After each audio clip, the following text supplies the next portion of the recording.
Hi cutie, ఈరోజు అయితే bangles ఎట్లయితే చూపించబోతున్నాను మీకు. చూసేద్దామా.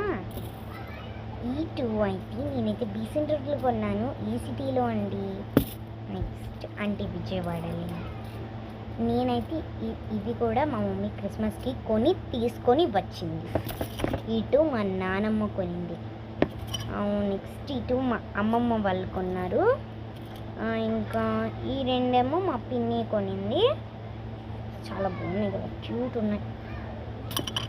ఈ టూ అయితే నాకు కూడా సరిపోని బ్యాంగిల్స్ అనమాట.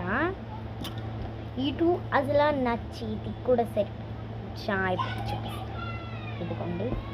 కాకపోతే కొంచెం హైట్ అయ్యా కాబట్టి పట్టేసినాయి. నెక్స్ట్ ఇవి సేమ్ ఇలాంటివి, ఇవి ఇలా ఇరగవు, కాకపోతే ఇవి ఇరిగిపోతాయి. ఇంకేం లేవు బ్యాంగిల్ సెట్ మీకు చూపించడానికి. సో ఈ టూ రింగ్స్ అయితే మీకు చూపిస్తున్నాను. ఇదైతే మా మమ్మీ ఆర్డర్ పెట్టుకున్నప్పుడు నేను తీసేసుకున్నాను. ఇదైతే మా మమ్మీ చార్మినార్లో కొనుక్కుంది. చెప్పడం మర్చిపోయా, ఈ టూ కూడా చార్మినార్లోనే కొన్నాను. నా బర్త్డే వస్తుందని. ప్లీజ్ సబ్స్క్రైబ్ చేసుకోండి. సబ్స్క్రైబ్ ఒక్కటే చేసుకోండి, ఇంకేం చేయదు. మీరు వ్యూస్ చేయొద్దు, లైక్ చేయొద్దు. సో ఇవన్నీ మనకెందుకులే కానీ రేపు ఏం చూపించాలో నాకు కామెంట్ సెక్షన్లో కామెంట్ చేయండి. Okay, bye.